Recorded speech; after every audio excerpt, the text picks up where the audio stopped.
Second টাইমারদের খুব common একটা সমস্যা দেখলাম, সবাই এখনো হতাশায় ডুবে আছো। হতাশা থেকে বেরি হতে পারছো না, পড়াশোনাও শুরু করতে পারছো না।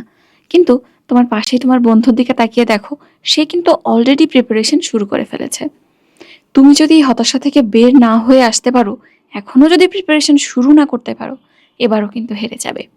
সুতরাং এখন যদি হতাশ হও, এই কষ্ট, ফার্স্ট টাইমে চান্স না পাওয়ার যে বিশাল একটা খারাপ অভিজ্ঞতা বলবো বা কষ্ট বলবো, যাই বলি না কেন, সেই জিনিসটা তোমার সেকেন্ড টাইমে আবার সাফার করা লাগবে। সো এখনই নিজেকে বুঝাও, এখন যদি তুমি উঠে দাঁড়াতে পারো, যত কষ্ট করেই হোক সব কিছু ঝেড়ে ফেলো। ঝেড়ে ফেলে জাস্ট একটা সপ্তাহ তুমি চেষ্টা করো যে আমি সব কিছু ভুলে যাব, বা ডিপ্রেশন আসে থাক, আমার ঘাড়ের উপর থাক, কিন্তু আমার চোখ দিয়ে আমি সারাদিন বই দেখবো, পড়বো। একটা সপ্তাহ তুমি এই প্র্যাকটিসটা করো যে সব কিছু বাদ দিয়ে পড়াশোনা করব, দেখবা ডিপ্রেশনও চলে যাচ্ছে।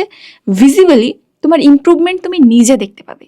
একটা সপ্তাহ পড়বা, দেখবা একটা চ্যাপ্টার, সেখানে হয়তো তুমি আগে পরীক্ষা দিয়ে 40% মার্কস পাইতা। ভালো করে পড়লে ক্লাস অ্যান্ড স্ট্যান্ডার্ড এক্সামে তুমি যদি পরীক্ষা দাও, অবশ্যই তুমি ভালো করতে বাধ্য। তো অটোমেটিক্যালি দেখবা যে যেহেতু ভালো করছি, হ্যাঁ আমি পড়লে পারবো। এই ধারণাটা, এই বিশ্বাসটা নিজের যখন আসবে, হতাশাটা এমনিই চলে যাবে।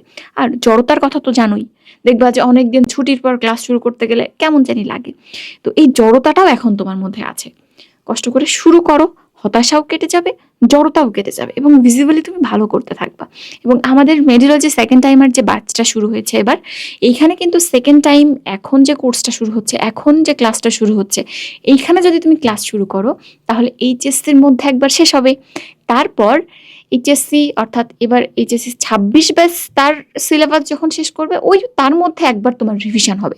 এরপর যে ফাইনাল আরেকবার রিভিশন হবে। মিনিমাম 3বার পুরো সিলেবাসটা আমরা তোমাকে রিভিশন করিয়ে দিচ্ছি। সুতরাং সেকেন্ড টাইমার না ভেবে নিজেকে লাস্ট টাইমার ভাবো, এবং নিজের সর্বোচ্চটুকু দিয়ে চেষ্টা করো।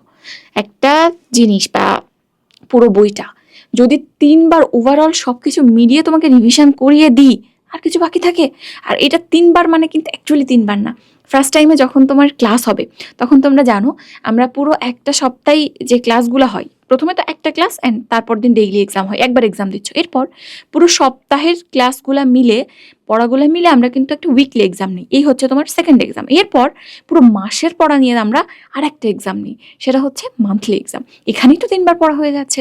এরকম 9বার তোমার রিভিশন হচ্ছে অ্যাকচুয়ালি। তো এইভাবে যদি একটা স্টুডেন্ট আসলে চাই, সে যদি ধরে রাখে হালটা, আমি বলবো না যে সারাদিন সারা রাত পড়াশোনা করো, যদিও সেকেন্ড টাইমে সেটাই উচিত। তো তারপরও যদি মোটামুটি নিজেকে ধরে রাখে এই ফ্লোতে, বিশাল একটা সময় কিন্তু তোমার হাতে, ফার্স্ট টাইমের মতো এত শর্ট টাইম না। তাহলে তুমি ভালো করতে বাধ্য। সেকেন্ড টাইম বারবার মনে হবে আমি পারবো না, সরে যাইতে ইচ্ছা করবে পড়াশোনা থেকে, মনে হবে যে এত কষ্ট করে কি হবে, আমি পারবো না এবারেও। বাট বিশ্বাস করো, তুমি যদি শেষ পর্যন্ত নিজেকে ধরে রাখতে পারো এই ফ্লোটাতে, ইনশাল্লাহ অবশ্যই অবশ্যই ভালো করবে তুমি। সৃষ্টিকর্তার উপর বিশ্বাস রাখো, ভাগ্যের উপর বিশ্বাস রাখো, ভরসা রাখো স্রষ্টার উপর, এবং নিজের যতটুকু সম্ভব ততটুকু দাও, ইনশাল্লাহ ভালো করবে।